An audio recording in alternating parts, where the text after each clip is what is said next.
In today's episode, the ABC of a beautiful gel manicure. We'll show you how to do a gel manicure from scratch and reveal some pro tips that will make it really easy to create a perfect styling.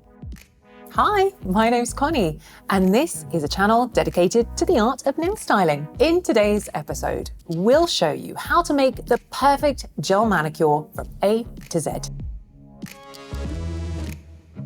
The products we'll use in today's episode are a protein base, gel polish in That's Hot, tip-top top coat, and tools, a metal cuticle pusher, Indigo Cuticle Bit number 1, Indigo Cuticle Bit number 9, cuticle remover, wooden sticks, cuticle scissors, our cupcake brush, a 100 to 180 grit file, Master Nail Art 007 brush, Indigo one-stroke brush, lint-free pads, cleaner number 1, and wipe-off cleaner. Gel manicure is a topic that always comes up when speaking about nail styling.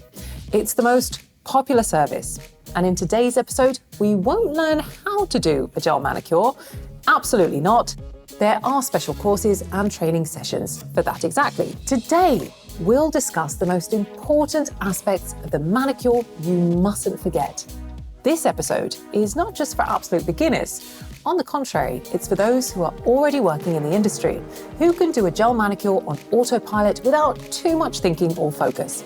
Because that's where, in those little automations, some small mistakes or oversights can be lurking. And today, we'll bring them to the surface. It's just like with recipes. If you're baking strictly from memory, it's easy for a small detail to be forgotten or go askew and completely after the final effect. So let's check if today's gel manicure ABCs apply to you and your skill set. We start by doing the manicure. We always adjust its type to the individual client. We push back the cuticles with a metal pusher. We try to do it gently and carefully. Our model's cuticles are well taken care of, so already at first glance, we can see that we won't need to use many tools. This is the first moment where autopilot can take over and swiftly move to the next stage without thinking. Absolutely not.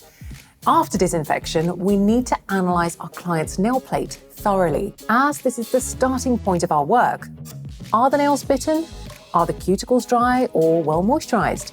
Is there any discoloration? All of this will come together to determine the tools we use and the type of styling we'll perform. And thanks to this information, we'll create a safer manicure better suited to our client's needs. We reach for the Indigo Cuticle Bit number 1, the teardrop. We work with the e-file set to 5,000 RPM, remove the cuticle residue from the nail plate, and gently deepen the pocket so that it's easier to cut out the cuticles later. At the same time, we use the belly of the tool to start working on the side walls. We move the teardrop a maximum of 2 to 3 times around the cuticles. That amount of work is sufficient.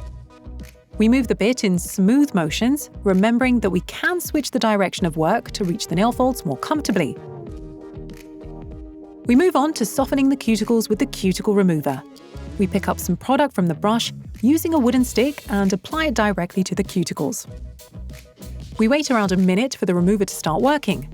Then use the cuticle pusher to further clean up the nail folds. We wipe the remover off with a wet wipe, then cut out the cuticles. We cut them out gently using scissors, aiming to cut each cuticle out in one piece. We're careful not to push the blades too deep. It's better to cut out a little less than to rip the skin or cause bleeding. Once the cuticles are done, we move on to buffing the nail plate. We can do it with a handheld buffer or an E-bit, the cuticle bit number 9 for example. This bit is a truncated cone, and if we use it to buff the nail plate, we work in the range of 3,000 to 4,000 RPM. We move along the whole nail wall in a right-left motion, placing the bit flat on the nail. We remove the created dust with a soft cupcake brush.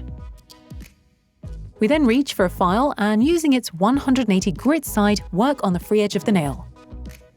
It's vital that during the filing process we don't file through the side edges. We dust the nail off again and dehydrate it with cleaner number 1. It's a solution that draws moisture out of the nail so that the products we apply to the plate later won't peel off. Finally, we apply acid-free primer to the entire surface. A well-executed manicure is a combination of knowledge and products. Skills are very important, but products can help us and increase the durability of our work tenfold. For example, the product we apply to the matted plate will stay on better thanks to the texture created in the buffing process. And if we use a cleaner to dehydrate the nail plate and acid-free primer, which will further enhance the adhesion to the plate, we guarantee ourselves a lasting result. On the topic of cleaners, this depends on the instructor.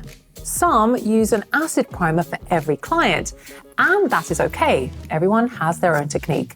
At the same time, most instructors recommend the use of acid-free primer for most cases, for about 90% of your clients, and leaving acid primer for only those instances when acid-free primer can't cope. Who's right? Well, you need to test both theories and decide for yourself. We apply a protein base onto the nail plate. And if we have short natural nails like our model, there is no need to create an overlay. First, we form a thin layer of the base, leaving a 1 to 2 mm space by the cuticles. Then we check the line of light and add the second layer of the base.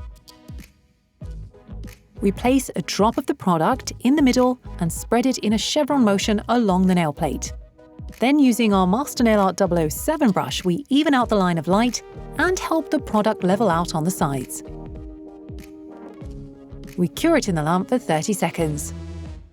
While painting the first layer of That's Hot, we work with an almost dry brush and try to drive the colour as close to the cuticles as possible. We use the edge of the brush at this stage, we don't focus on the coverage. If it's too hard to reach the cuticles with the standard brush from the bottle, we switch to the one-stroke brush. We dip it in colour and work right by the cuticles, creating an even line. Here, it's also very important to work with a minimal amount of product so that we don't flood the cuticles. We cover the rest of the nail with colour using a gel brush. We cure it in the lamp for 30 seconds. Before applying the second layer of colour, we push the cuticles back, making sure the tool doesn't touch the polish. We repeat the actions with the brush, either the one from the bottle or the one stroke, and add colour as close to the cuticles as possible. We use short, precise motions.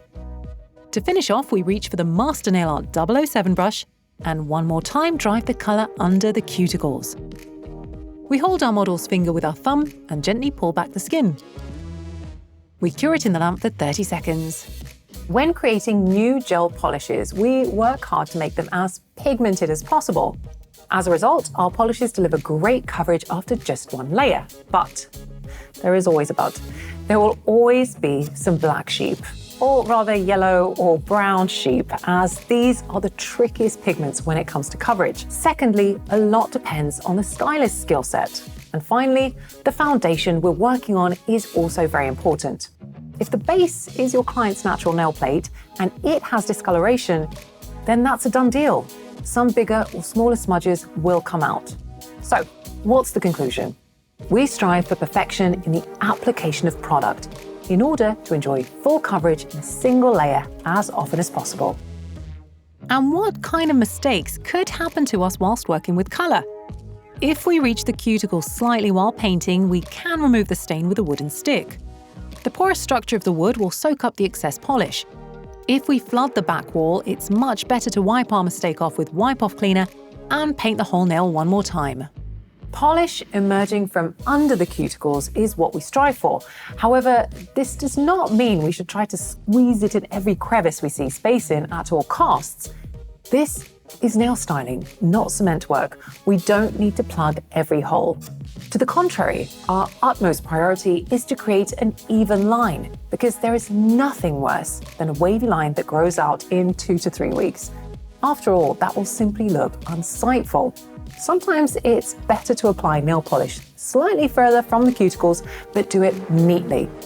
Either way, try it out for yourself and let me know in those comments if that's true. We move on to adding shine to the nails with Tip Top.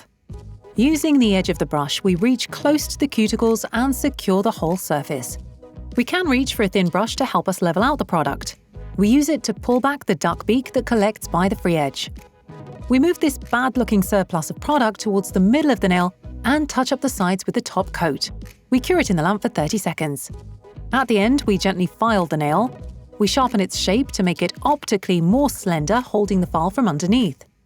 To finish off, we place a drop of sheer elixir in Matryoshka onto the cuticles, massage it and pull the nail fold back onto the nail so that it looks as if the gel grows directly from underneath the cuticles. And it is ready!